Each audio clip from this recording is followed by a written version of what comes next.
You all must have seen the incident of 27 January that took place a couple of months back. So, because of those incident that took place on that very day, so many JMC leaders were different sort of case were filed against some JMC leaders.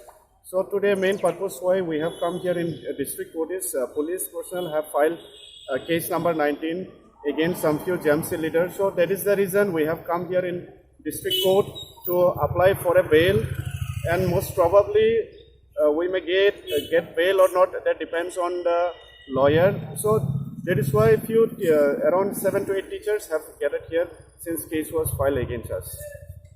And you all know that death toll have already around 90 death toll have already taken place. So right now, till now, state government is not taking any initiative to solve the matter of 10,323 teachers. So it is our humble appeal from on behalf of JMC to kindly see into the problems of all these teachers and come out with a permanent solution. Thank you so much.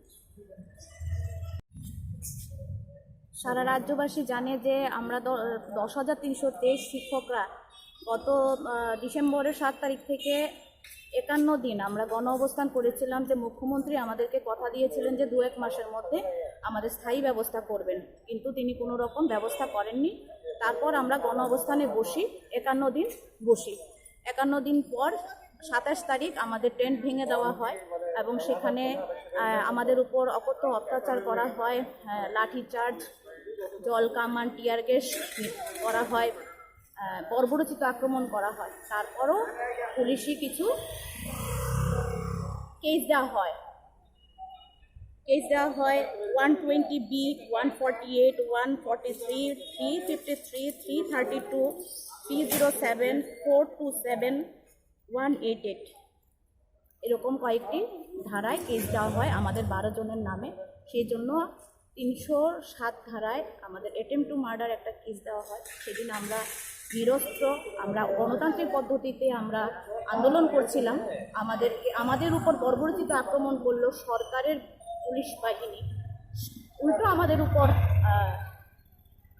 Case লাগানো হলো, আমাদের চাকরিচ্যুতি হলো। সরকার আমাদের প্রতিশ্রুতি রাখলেন না, উল্টো আমাদেরকে কাঠগড়ায় দাঁড় করানো হলো। সেই জন্য আজকে আমরা বেল পিটিশন করতে এখানে এসেছি।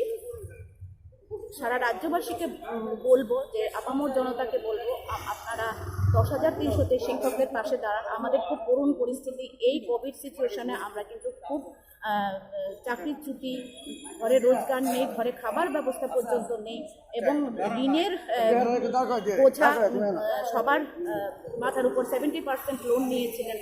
সেই অবস্থায় আমাদের শিক্ষকরা এমন করুণ পরিস্থিতিতে অর্থাহারে মরছেন। এর মধ্যে আজকে করোনা পরিস্থিতি, এর মধ্যে আমাদেরকে আসতে হয়েছে। আমাদের 12 জনের নামে এই কতগুলি কেস দেওয়া হয়েছে, মামলা করা হয়েছে। 5 জন বেল পেয়েছে, এখন আমরা 7 জন আজকে বেল পিটিশন করেছি। এই জন্য আমরা আজকে কোর্টে এসেছি। আমরা অ্যাকচুয়ালি আমাদের কিছু কেস ছিল থানাতে, যে একটে আমাদের কেস করা হয়েছে যে ওই ঘটনার পরিপ্রেক্ষিতে, সেই ধারা অনুযায়ী আমাদের বেল নিতে হয়। সেই বেলের পিটিশন দেওয়ার জন্য আজকে আমরা এসেছি। কি মনে হচ্ছে, মানে আপনাদেরকে বেল দেওয়া হবে? অ্যাকচুয়ালি আমাদের তো কোনো দোষ নেই, আমরা বিনা দোষে অপরাধী বা কীভাবে কি অ্যাক্ট লাগিয়েছিল ওটা প্রশাসন জানে। এখন আইনের যে নিয়ম অনুযায়ী যে ধারাতে আমাদের বেল নিতে হয়, সেই ধারার মানে যে ধারা লাগিয়েছে সে ধারার বিপক্ষে বা আমাদের যে বেলগুলো নিতে হয় আইনিভাবে, সেই বেলগুলো নিতে এসেছি। আর বাকিগুলো আইনি ব্যাপার, সেটা উকিল বাবুরা বলতে পারবে। আমরা জাস্ট বেলের পিটিশন দিতে এসেছি। বেল হবে কি হবে না ওটা আইনি ব্যাপার। আমাদের কীভাবে বেল দেওয়া যাবে কি যাবে না ওটা আমরা পরে জানতে পারব। আমাদের আগে 5 জনের হয়ে গেছে অলরেডি, এখন আরও 7 জনের বাকি রয়েছে। সেই 7 জন আমরা পিটিশন করেছি।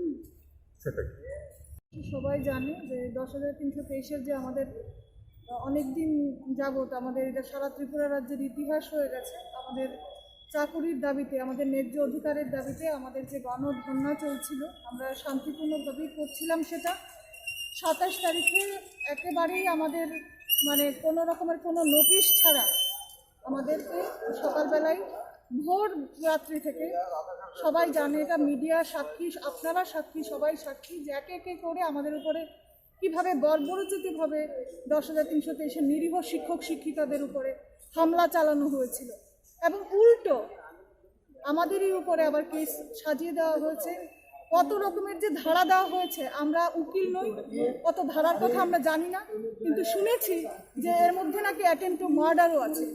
এর মধ্যে লেখা ছিল নাকি যে 144 ধারা জারি করা হয়েছে ডিএম আগে থেকেই, অথচ আমরা নিজেরা ছিলাম ওখানে, আমরা জানি ভোররাত্রিবেলায় ওনারা কোনো এই সময় কোনো নোটিশ নেই, 144 ধারা ছিল না তখনই করা হয়েছে এবং আমরা থাকাকালীন অবস্থায় 144 ধারা, পরবর্তী সময় দেখেছি 7টা সময় মানে অ্যানাউন্স করে 144 ধারার কথা বলা হয়েছে। কাজেই 144 ধারা ছিল না, কিন্তু নোটিশে আমরা পরবর্তী সময় দেখলাম 144 ধারা আমরা ভায়োলেট করেছি, আমরা নাকি পুলিশের উপরে হামলা করেছি। এটা হাসির বিষয় না, শুধু একেবারে নিন্দা। আর এর থেকে যদি বর্বরোচিত কিছু হয়ে থাকে, এর থেকে আর কিছু নেই। তার জন্যই আমরা ওই বেল পিটিশনের জন্য আজকে কোর্টে আসতে হয়েছে, আমরা এসেছি। বাকিটা উকিল যারা রয়েছেন ওনারা দেখবেন, ওনারা বুঝবেন। কিন্তু যা হচ্ছে এটা আমরা বলবো, এখনের যে একটা সিচুয়েশন, কোভিড সিচুয়েশন, আমরা এই পরিস্থিতিতেও আমরা চাইবো যে সারা ত্রিপুরা রাজ্যের যে কোভিডের যে একটা পরিস্থিতি তৈরি হয়েছে, আমরা সবাই সতর্ক থাকব। এবং সরকার আমাদের তো দেখবেন সঙ্গে যারা এই যে এখন মানে ইয়ের জন্য অক্সিজেনের অভাব হয়েছে, প্রত্যেকে যাতে এই অক্সিজেনের এই শর্টেজ থেকে বেরিয়ে আসতে পারে এবং কোভিড সিচুয়েশন যাতে সঠিকভাবে সরকার দায়িত্ব নিয়ে প্রতিপালন করতে পারে, এটার জন্য আমরা দাবি করব 10,323-এর, আমরা 10,323-এর সেই মঞ্চ থেকে।